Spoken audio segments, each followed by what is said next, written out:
الحمد للہ رب العالمین والصلاة والسلام علی سید المرسلین اما بعد فاعوذ باللہ من الشیطان الرجیم بسم اللہ الرحمن الرحیم پڑھیے الصلاة والسلام علیک یا رسول اللہ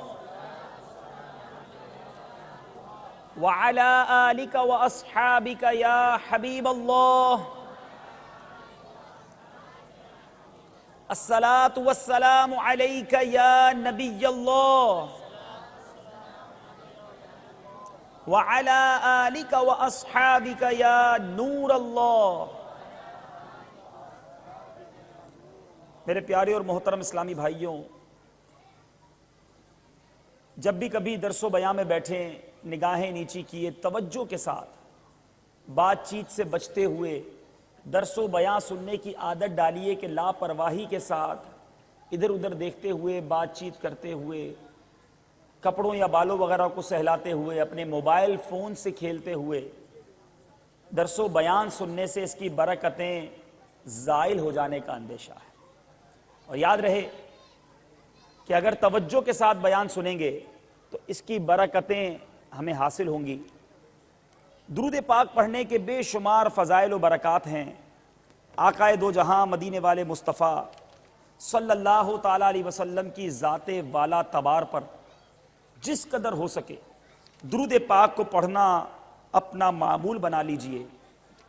کعبے کے بدر الدجا، طیبہ کے شمس الضحیٰ، دافع جملہ بلا، شافع یوم جزا، صلی اللہ تعالیٰ علیہ وسلم کا فرمان باعظمت ہے کہ جو کوئی شخص مجھ پر ایک مرتبہ درود پاک پڑھتا ہے، اللہ تعالیٰ کی اس پر 10 رحمتیں نازل ہوتی ہیں، اور جو کوئی شخص مجھ پر 10 مرتبہ درود پاک پڑھتا ہے، اللہ تبارک و تعالیٰ اس پر 100 رحمتیں نازل فرماتا ہے، اور جو کوئی شخص مجھ پر 100 مرتبہ درود پاک پڑھے، اس کی دونوں آنکھوں کے درمیان یہ لکھ دیا جاتا ہے کہ یہ بندہ نفاق اور دوزخ کی آگ سے بری ہے۔ کسی شاعر نے کیا خوب کہا ہے، دکھوں نے تم کو جو گھیرا ہے تو درود پڑھو، دکھوں نے تم کو جو گھیرا ہے تو درود پڑھو، جو حاضری کی تمنا ہے تو درود پڑھو۔ جتنا ہو سکے اپنے آقا و مولا صلی اللہ تعالیٰ علیہ وسلم کی ذات والا تبار پر درود پاک پڑھنا اپنا معمول بنا لیجئے، محبت، ذوق و شوق کے ساتھ۔ جو یہاں اجتماع میں موجود ہیں اور جو مدنی چینل کے ناظرین اس سلسلے کو دیکھیں، دنیا بھر میں جہاں کہیں ہوں، آئیے آقا و مولا صلی اللہ تعالیٰ علیہ وسلم کی ذات والا تبار پر محبت، عقیدت کے ساتھ درود پاک پڑھتے ہیں۔ صلو علی الحبیب صلی اللہ تعالی علی محمد صلی اللہ علیہ وسلم۔ میرے پیارے اور محترم اسلامی بھائیوں، آج 19 مارچ 2010 ربیع الاوّل کی تیسری شب ہے، 1431 سن ہجری کی۔ باب المدینہ کراچی کے علاقے ریکسر لائن، جو کہ پاک کالونی بڑا بورڈ کے ایریا کے قریب یہ جگہ ہے، یہاں الحمدللہ یہاں کے علاقے کے اسلامی بھائیوں نے مل کر اجتماع ذکر و نعت کا انعقاد کیا ہے، اور یہاں مجھے بیان کرنے کی سعادت حاصل ہوئی ہے۔ میرے پیارے اور محترم اسلامی بھائیوں، ربیع الآخر، جس کو غوث اعظم رضی اللہ تعالیٰ عنہ کے دیوانے ربیع الغوث کے نام سے جانتے ہیں، اور جب بھی یہ مہینہ دنیا میں آ جاتا ہے، یعنی 11ویں شریف کا مہینہ جب دنیا میں آتا ہے، تو دنیا بھر میں غوث اعظم کے چاہنے والے، اولیاء کرام کے ماننے والے، اولیاء کرام کی یاد منانے میں لگ جاتے ہیں۔ غوث پاک کا تذکرہ دنیا کے اطراف و اکناف میں، دنیا کے مختلف کونوں میں ہونا شروع ہو جاتا ہے، اور کیوں نہ ہو، قرآن مجید فرقان حمید میں اولیاء کرام کی شان کیسے بیان کی گئی ہے۔ قرآن مجید فرقان حمید میں اللہ تبارک و تعالیٰ ارشاد فرماتا ہے، پارہ نمبر 11 سورہ یونس کی آیت نمبر 62 میں ارشاد ہوتا ہے، بسم اللہ الرحمن الرحیم، الا ان اولیاء اللہ لا خوف علیہم ولا هم یحزنون۔ میرے آقا نعمت